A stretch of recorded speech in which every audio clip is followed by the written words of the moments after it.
way so you can see they are on all four corners of this very busy intersection. They came here to have their voices heard and to share messages of social justice. Earlier, we spoke with one of the organizers and her daughter. What I want to get at is that, like, we're all the same. There's nothing different with us. It's just our skin color. We should be treated the same and, like, nothing different. 11-year-old Kayla has been watching the protest with her family. And if they ever have any questions, we're honest and we're open with them, and we let them know sometimes we don't have all the answers. But we always have to continue to fight because this affects everybody. But images like these of looters taking advantage of the peaceful protests make it difficult for children to participate in large events. I want to help, but I don't want to go out in there because it seems like a lot of craziness is happening. That's why her mother, Shania Axius, decided to organize a children's-only event. It's the Girl Scout troop, it's Mocha Moms, it's Mom to Mom, it's my nonprofit Zawadi Cultural Collective. It's all the groups of color in the San Fernando Valley. If you're peaceful, there's not going to be a lot of chaos and that everything's going to be fine. You're just holding up signs, you're just trying to get your point across. And that's exactly what they are doing here with a lot of support from passing drivers who are honking their horns in support of the children who are getting a first-hand lesson in social action. Right now we're going to bring in a couple of parents.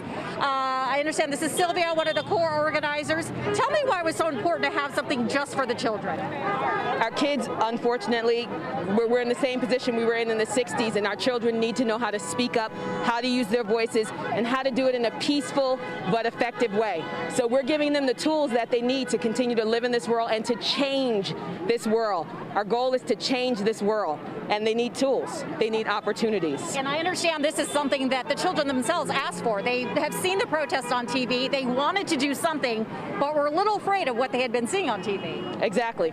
And as a parent, you want to encourage your children to be courageous, which means you're scared, but do it anyway. Through that fear, work through that fear and do it anyway. And I want to bring in Kevin, who is raising 3 children as well. Tell me why it was important for you to come out here.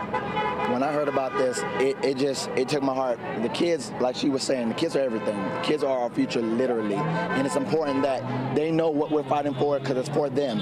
And the fact that they have a heart to fight right now, that's speaking so much volumes. So I just wanted to be here to support them, every child in this place, every parent here. We stand together, we're united. We're all about peaceful protest. We're all about peaceful demonstration. But we do have something to say. We do have a voice, and we are passionate about what we feel. We do need justice. We need justice so we don't have to worry about our little ones going to the streets and not coming back home. So we're here together. We stand united, and that's our demands right now. We just want justice. I want to talk to Shania. We spoke to her this morning, one of the organizers. You told me at the time you had no idea how many people were going to come out. What do you think about the turnout? I am actually overwhelmed by the response from our community. It's absolutely amazing to see all these people here of all backgrounds from different neighborhoods. It's amazing to see them here. And I know you intentionally did not put this out on social media because you didn't want any troublemakers, so to speak, to come out. And it has been peaceful, a lot of families here. And what's crazy about this crowd is that everybody is connected to somebody that's here because we did not post it publicly. So everybody here is pretty much vetted. So we know who's in the crowd with us, so we love it that way for our children.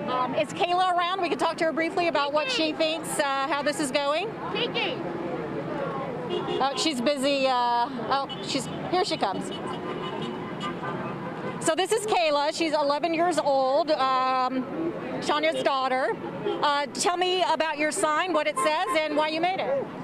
My sign says no lives matter until Black Lives Matter because, like, I feel like if everyone wants to get treated equally, I feel like Black people should be treated equally first because everyone doesn't I feel like Black lives should matter before anyone else's lives do because everyone is treated different. Black lives are treated differently from other lives because of the color of our skin. So I made this sign to know that it doesn't matter our skin and it should just. All lives should be okay. I hope you all could hear her because she had a great message to say.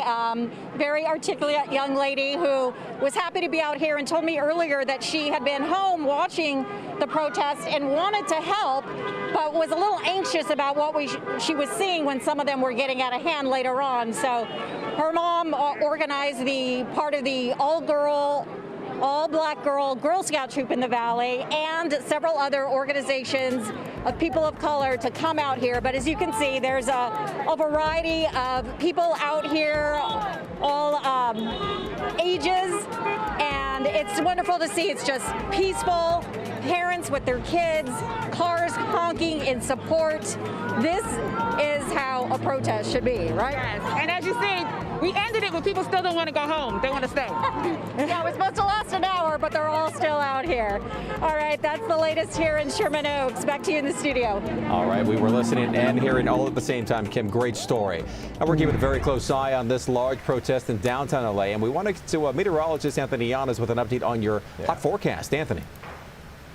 Yeah, and right now downtown LA 79 degrees, so it's a little more tolerable feeling, where as hot as it was today, they got to 88. But I want to show you the other temperatures around Southern California, how hot we got today. These are the high temperatures. We were at 103 in Van Nuys. We were at 101 in Ontario, 102 in San Bernardino, 101 degrees in Riverside, Long Beach also in the upper 80s. Fullerton today, 94 degrees. There was not a cloud in the sky. You can see this view from Mount Wilson. I'm just picking Ontario here because this is one of the areas that's still at triple digits, 100 degrees. At least there's a breeze out there, but look at the humidity. It's incredibly dry out there. Dry air heats up really quickly, and we have that with us this evening. And so as we move hour by hour throughout the evening, at 7 o'clock, 87 degrees. At 10 o'clock, 76. It is going to be cool for a short amount of time tomorrow, and then we warm into the upper 80s at noon. But we do have about a 10-degree drop in temperatures tomorrow. Ontario specifically goes from 101 to 92 tomorrow. Then another 10-degree drop in temperatures on Friday as we head into the lower 80s, and even Saturday